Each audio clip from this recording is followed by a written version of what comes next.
covering Northern California. You're watching Action News Now, coverage you can count on.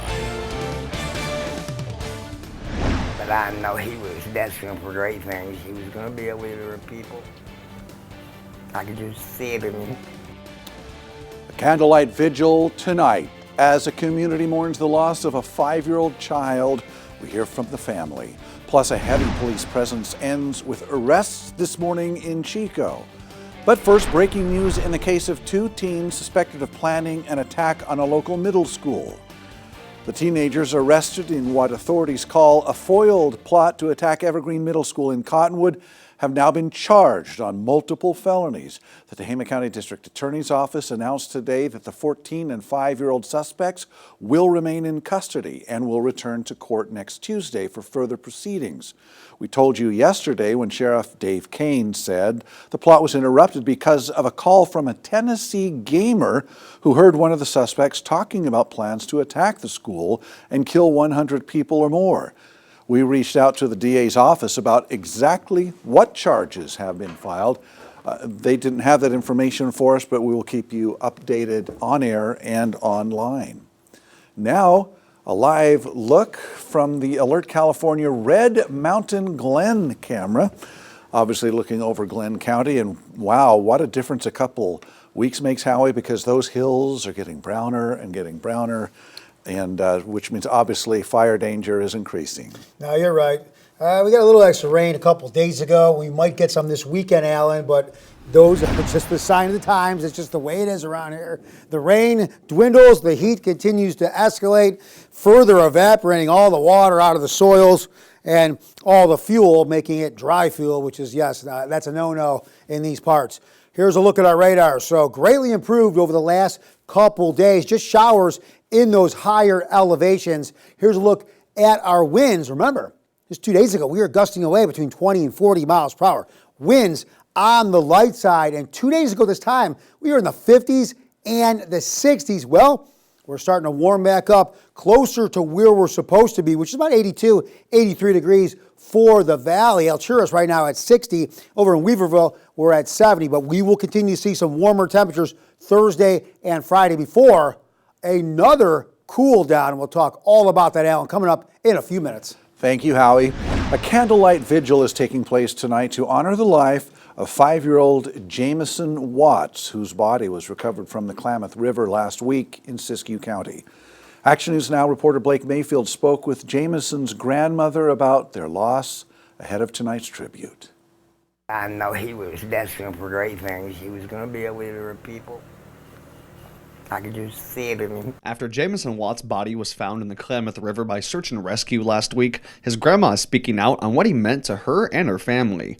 Jamison's death came after Rice and his parents, on a road trip up to Oregon on May 1st, stopped for a break along the river. We just kept telling him to stay out of the water, though, because it was going so fast. And I looked away for a minute, I didn't see him get in the water. That's when tragedy struck, as Jamison ended up in the river. Rice says that at just 5 years old, Jamison already left a lasting impact. Hi, Jacob. Say love you. It was always like that with everybody. A candlelight vigil in honor of Jamison is taking place here at Bel Air Park on what would have been his 6th birthday. I had a little picnic table on a big grassy area. It would look so plush and lush. Jamison liked to play hide-and-go-seek, tag, and even boxing with his dad. He was about to start school in the fall, learning math and English in preparation. Hot Wheels and Roblox were also passions for Jamison. He was one of Rice's 6 grandkids and the only one who lived in California. I've never felt so alone in my life. Rice says Jamison will receive a direct cremation with no memorial or service planned except for the vigil. In the time since his death, she started an online fundraiser and has been placing flyers throughout the city of Weed to encourage people to join in on the tribute. I know a lot of people that are coming to this vigil, so it'll be a good turnout. Reporting in Weed, I'm Blake Mayfield, Action News Now. The candlelight vigil is taking place at Bel Air Park in Weed, 9 to 11 p.m. tonight. Well, new tonight, police broke up a large fight between students about a block from Anderson Middle School. Officers were called out to Church and Ferry Streets just before 3:30 yesterday where they contacted 5 students. School staff said were directly involved, and police say they were confrontational but eventually complied with orders. When officers approached more students about being involved, one took off, and police say he violently resisted arrest, and it took 2 officers to detain him. All of the students were released to their parents or guardians as the investigation continues. Smokin' Moe's Barbecue in downtown Chico is closing its doors after 23 years in business.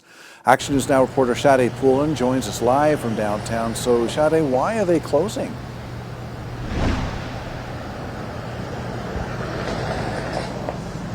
So, Alan, the owners tell me that they are closing its doors due to a number of factors, one of them being not being able to recover since the COVID-19 pandemic, and the owners are retiring. Jill and Scott McLeod have owned Smoking Moe's since 2002, serving up Southern-style barbecue ribs, sandwiches, fries, and more. Jill shared that her sister and brother-in-law Moe originally started Smoking Moe's in San Luis Obispo in 1994. After falling in love with the concept, the McLeods brought it to Chico in 2022. The couple says that since the COVID-19 pandemic, profits have not been the same, and other challenges have also impacted the business. You know, the cost of everything, it's really hard to turn a profit now, and so you need volume to do that, and we're just not really seeing the volume. Our lease is coming to an end, and it's just kind of the way, you know, it's lined up, and it's just, it's time, you know. Yeah. The McLeods tell me that before Smokin' Moe's, they traveled to a couple of southern states for inspiration and used family recipes to make their meals special, such as the potato salad and baked beans. The building that Smoking Moe's occupies will potentially go up for sale. Now, the couple tells me that after it closes its doors, they will be retiring and focusing on spending time with family. Reporting live in Chico, I'm Sade Poulin with Action News Now. Thank you, Sade. The last day of business at Smokin' Moe's will be May 31st. New developments, a big boost for efforts to refurbish the El Rey Theater in downtown Chico. The group Save the El Rey announced last night that it received a $2.5 million commitment from the Lupine Legacy Foundation to help with restoration. The Lupine Foundation says it wants to see a solidified restoration plan. The Save the El Rey Group is a nonprofit organization working to raise a total of $15 million to make this all happen. The committee says that prior to the Lupine commitment, it had only been able to raise a little more than $7,000. It does want to get more people and more organizations on board. If you would like to join that watch list, or if you'd like to watch last night's town hall presentation, we have a link on our website. Just click on the news tab, then news links. North State war heroes, some of whom served as far back as World War II, were honored with a thrilling experience at the Chico Regional Airport today. Action News Now reporter Jerry O'Lennon was there to capture the moment as they took to the skies. This is Lloyd Horn at 18, just after enlisting in the Army following his high school graduation in Gridley. And this is Lloyd today, 101 years young, about to take flight in a plane he knows well. Lloyd will be flying in this plane, a 1941 Stearman, which was used during World War II as a primary training plane for pilots. The flight will be piloted by Clint Cawley, a commercial pilot with United Airlines. He volunteers his time with Dream Flights, an organization dedicated to honoring veterans by taking them on nostalgic flights. These are all veterans that are flying with us. So we fly senior veterans that live in assisted living facilities. And this is our way of saying thank you and giving back for them and their service. Thanks to support from Northgate Aviation, several veterans were given the opportunity to soar once again into the wild blue yonder. And you're going to go in the front seat, okay? Lloyd was securely strapped in, ready for takeoff. Up here, Lloyd, there's a mirror. You can see me and I can see you, okay? He may have been the oldest veteran aboard, but he handled the flight with the ease of someone who's done this before.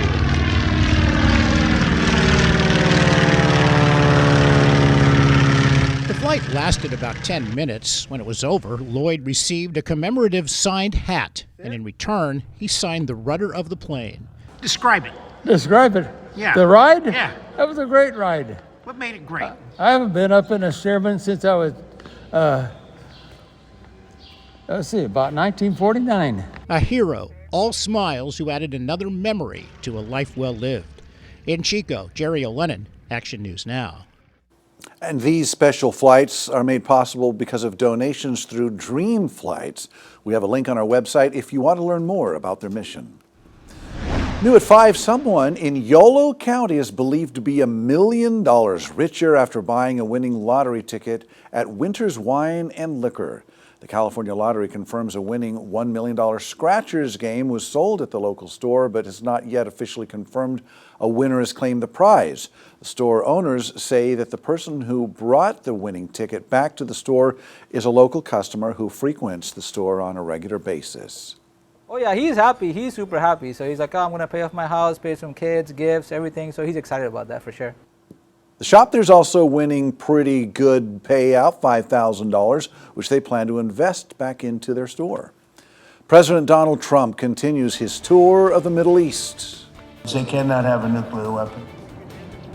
We'll bring you the latest message for Iran and new details about potential Russia-Ukraine peace talks.